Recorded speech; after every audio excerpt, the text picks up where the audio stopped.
Bien, bonjour tout le monde, aujourd'hui donc ce sera un vlog puisque écoutez j'en ai pas fait au mois d'août, c'était un peu les vacances, j'étais parti en écriture, en tournage aussi et donc voilà, il y a tellement de choses en même temps qui se profilent en ce moment que je trouvais important de pouvoir vous en parler, vous partager un petit peu ce qui se passe en ce moment. Et première très grande bonne nouvelle, c'est que j'ai été contacté donc par la radio Phare FM, l'antenne de Grenoble en tout cas. Je fais du coup des petites capsules de 2 minutes, 3 minutes pour diffuser ensuite à la radio.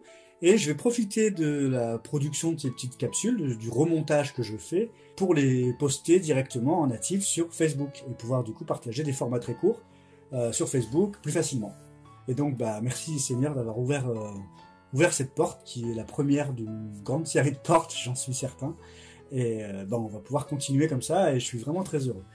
Et du coup aujourd'hui je vais pouvoir vous parler de plusieurs choses, donc notamment de la suite, ce qui va arriver, mais aussi des chaînes YouTube que je suis, que je regarde, parce que j'avais soif, en tout cas j'ai toujours soif, et j'ai toujours ce feu, cette envie d'aller encore toujours plus loin.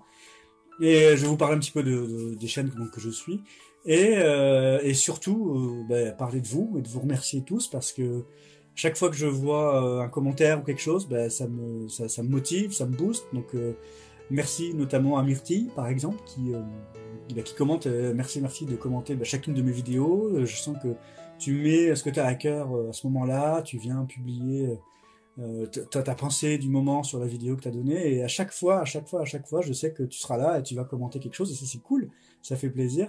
Merci aussi à Laurent, qui gère la chaîne Ministère des Affaires Éternelles. Laurent qui a souvent des paroles d'encouragement, qui a des paroles qui me montrent que je suis pas forcément dans l'erreur pour l'instant, donc merci vraiment, ça fait plaisir. Dernièrement j'ai eu des commentaires aussi sur le contenu de la chaîne, parce que c'est vrai que je suis pas quelqu'un qui fait les choses de manière très formelle. J'aime beaucoup connaître le cadre et avoir un fondement pour pouvoir me dire, avec ce fondement-là, qu'est-ce que je peux faire. Et c'est vrai que j'ai tendance à partir un peu, des fois, au bord de la limite, notamment la dernière vidéo sur la maladie spirituelle, le péché.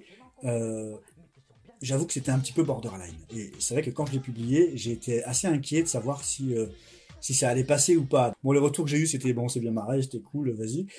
Ceci dit, j'ai quand même mis le petit message au début qui disait attention, cette vidéo contient des séquences susceptibles de heurter la religiosité de certaines personnes, parce que bon, j'avoue que il y a 2-3 personnages qui sont un peu borderline. Hein. Mais bon, voilà, j'y suis allé, c'est bien passé, c'est cool, donc je continue. Et voilà, donc pour la suite, je voudrais aussi remercier toute l'équipe de l'église du Chandelier, qui est l'église à laquelle je vais régulièrement à Grenoble, toute l'équipe pastorale, le conseil des anciens. Il y a aussi Denis qui est gérant de la librairie chrétienne de Grenoble, donc merci Denis pour tes retours, pour tes encouragements, ça fait plaisir. Et merci aussi à l'équipe du groupe de Grenoble, de Sortie, qui est un groupe qui n'a pas d'église, de bâtiment en tout cas référent, mais qui a à cœur de sortir dans les rues pour aller apporter la bonne nouvelle justement aux personnes qui sont démunies, ou tout simplement au travers d'après-midi en chant de louange dans un parc ou dans la rue, et donc du coup partager la parole, discuter, échanger, tout ce genre de choses. Alors j'ai pas fait beaucoup de sorties avec vous, mais Thierry, Anthony, Lindsay, Morgane, enfin tout ça vous reconnaîtrez tous évidemment parce que vous êtes très nombreux. En tant que nouveau membre, je sais pas comment, en tant que nouveau croyant, nouveau disciple en marche en tout cas, et je suis très reconnaissant, merci Seigneur de m'avoir permis de les rencontrer avec un cœur, vraiment un cœur d'adorateur, et c'est vraiment génial. Donc la suite, maintenant. J'ai encore une dizaine d'épisodes qui sont écrits, que je suis en train de relire, à travailler une réplique par-ci par-là, à rajouter un verset, à revoir ce qu'il faut, peut-être l'ordre des épisodes, enfin on va voir tout ça. Mais on va parler de plusieurs choses. Ce sera une nouvelle playlist, je pense, qui parle de la condition de l'homme, mais aussi et surtout de la régénération. La condition de l'homme, puisque quand j'étais non-croyant, je me donnais corps et âme à plein de choses. Il y a beaucoup de gens qui se donnent corps et âme à plein de trucs, mais qui n'ont pas conscience d'avoir ce qu'on appelle un esprit, qui nous connecte directement à Dieu. Et je vais parler de ça. La condition des hommes, qui sont des êtres avant tout à l'image de Dieu, donc spirituels, et aussi ayant une âme et un corps sur cette terre, dans le monde naturel. Et donc je vais parler de ça, et de la régénération de l'esprit, du coup, à travers l'œuvre de Christ à la croix. Qu'est-ce que ça veut dire, comment ça se passe, et tout ça, une bonne dizaine d'épisodes, c'est pas trop, puisque j'irai pas non plus dans les profondeurs, mais pourquoi, par le péché d'Adam, on est tous pécheurs, enfin voilà, je vais parler de tout ça.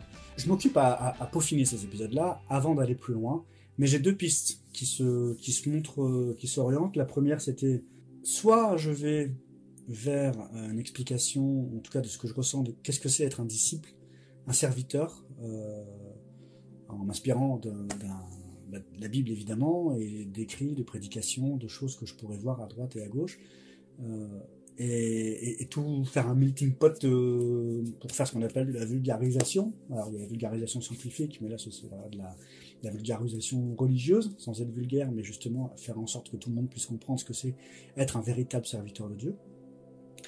Ou alors, au contraire, partir sur ce que je comprends de ma vie passée qui était portée sur l'ésotérisme, l'occultisme, qui sont deux choses différentes, on verra. Donc la voyance, la ligne de la main, le spiritisme et tout ça, et apporter la vision que je peux avoir maintenant de ce monde-là, de cet univers-là, des guérisseurs, les magnétiseurs, qui en effet guérissent les gens, qui en effet apportent peut-être des bonnes nouvelles aux gens, mais qui ne sont pas des bonnes nouvelles, ni des choses qui viennent de Christ, ni de Dieu en tout cas. Et voilà, il y a des choses qui sont dangereuses. Dans ce monde-là, je vais être à l'écoute de l'esprit surtout, qui va m'orienter, et je commencerai à écrire un épisode sur une des thématiques, et puis vers où il va me mener, vers le discipolat ou vers l'ésotérisme. Voilà, donc on verra ça bientôt. Mais pour l'instant, on parlera surtout de la régénération et de la condition des êtres humains, qui on est, quel est notre héritage spirituel, quel type de créature on est, et pourquoi on a besoin de se régénérer. Qu'est-ce que la régénération de l'esprit? Qu'est-ce qu'apporte Christ? Qu'est-ce que Christ nous offre en fait? Et donc, comme je disais au début, je vais faire un petit peu de promo, mais vous partagez aussi les chaînes que je suis de temps en temps, sur la Bible en général, vue de telle ou telle manière.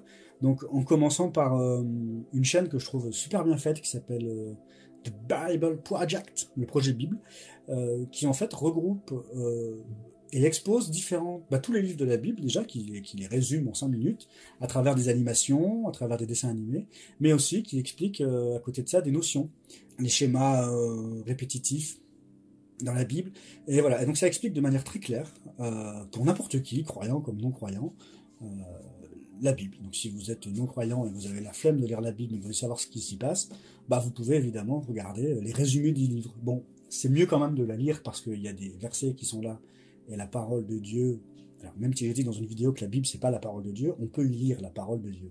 C'est pour ça que je dis la parole de Dieu. La parole de Dieu est une parole vivante, et qui vient nous toucher, qui vient nous transpercer, qui vient nous impacter. Et à certains moments, je peux lire un passage, rien de particulier, et des mois plus tard, je relis le même passage, et là il y a un verset qui vient me toucher particulièrement, parce que je l'avais pas compris de cette manière-là. Et en avançant, je me rends compte que tel verset fait référence à tel autre verset, donc signifie telle chose, et que du coup, à ce moment-là, c'était le moment pour lequel j'avais besoin de recevoir ce verset-là, pour avoir un éclairage particulier sur ma journée, sur ma vie, sur les questions que je me pose. Donc ça, c'était donc pour la première chaîne. Ensuite, il y a une autre chaîne qui est animée par Florent Varac, sur la chaîne donc Tout pour sa gloire, et donc son émission, c'est Un pasteur vous répond. Donc un internaute ou une internaute lui pose une question, et lui il répond, tout simplement, en apportant des éclairages, sa vision à lui en tout cas, les réponses que lui peut apporter sur des questions qui peuvent toucher aussi bien l'Apocalypse que la vie quotidienne, que une question liée à la Bible. Donc très intéressant, et je trouve que les réponses sont vraiment claires.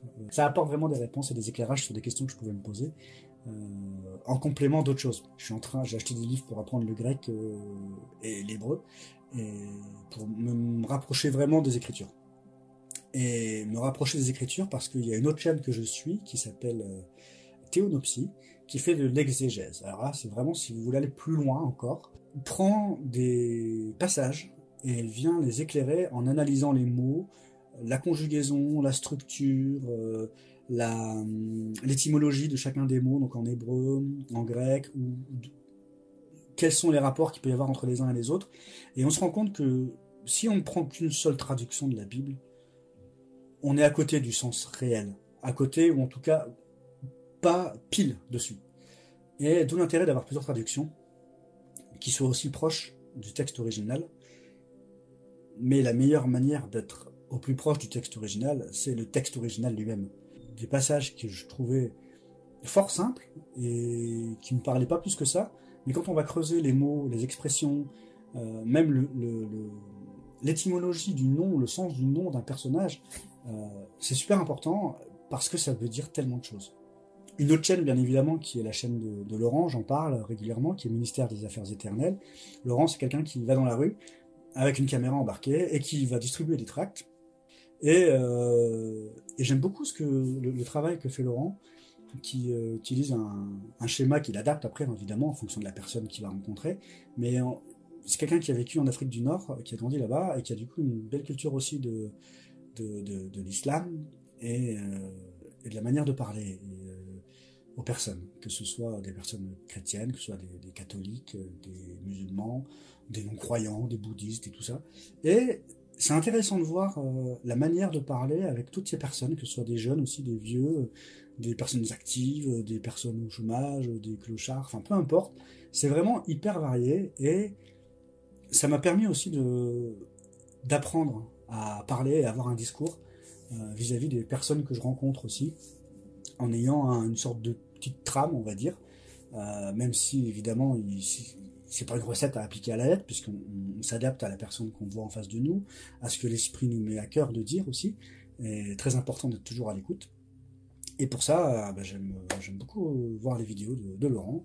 Et après, si vous voulez d'ailleurs avoir des témoignages de conversion, je vous conseille la chaîne Jésus, miracle de nos vies, qui est une chaîne qui regroupe plusieurs centaines de témoignages de plein de personnes qui ont rencontré Christ un jour et qui du coup partagent comment ils vivaient avant, comment s'est passée leur rencontre et ce qu'ils font maintenant.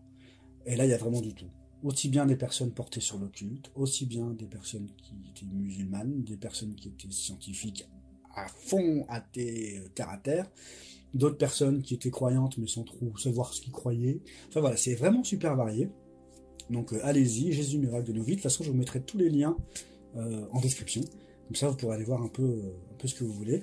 Voilà, donc après, je pourrais vous parler de tellement d'autres choses. Il y a des chaînes qui sont des grandes chaînes, comme par exemple des gros groupes, des grosses assemblées, comme par exemple EMCI TV, Top TV, qui a été lancé il n'y a pas très longtemps d'ailleurs, qui propose des formats courts, des petites vidéos, des émissions, des choses qui permettent d'apporter de l'encouragement, ou des réponses à des questions, ou des prédications, ou ce genre de choses. Enfin, des vidéos, des supports, il y en a plein. Et je m'étais abonné à beaucoup de choses. Et beaucoup de choses n'étaient forcément pas bonnes, n'étaient pas forcément très bonnes. Donc là, je vous partage que celles que je garde et que je regarde régulièrement finalement parce qu'elles me parlent. Voilà. Après, chacun fait son chemin. J'imagine que vous aussi, vous avez des chaînes YouTube ou des YouTubeurs que vous suivez régulièrement.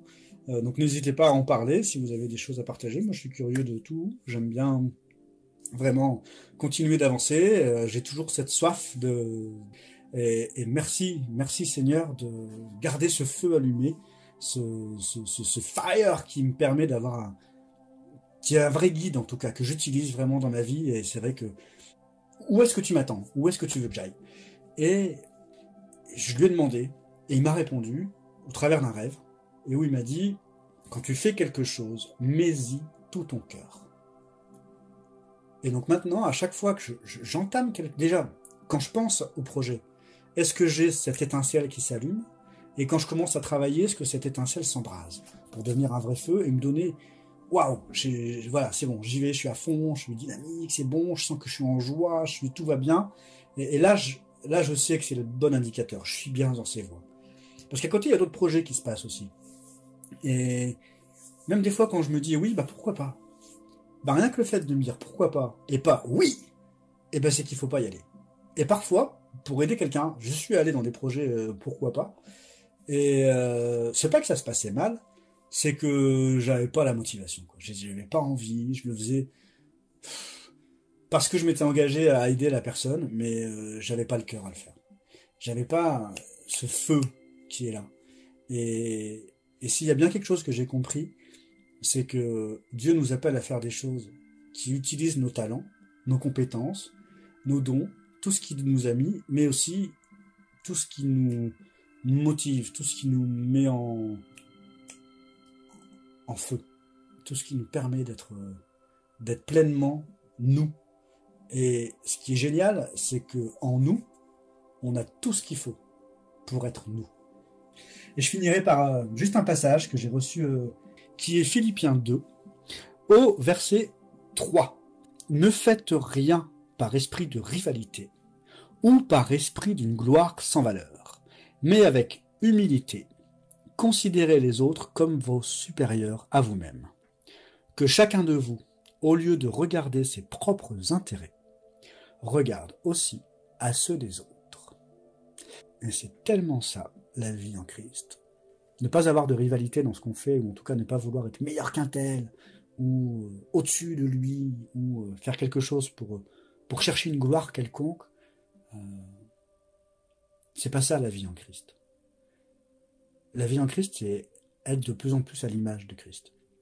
Et la meilleure manière de savoir quelle est l'image de Christ, qui est Christ, c'est d'apprendre à le connaître, tout simplement. Et pour le connaître, ça se passe en lisant la Bible, en s'approchant de lui et en parlant avec lui. Soyez bénis.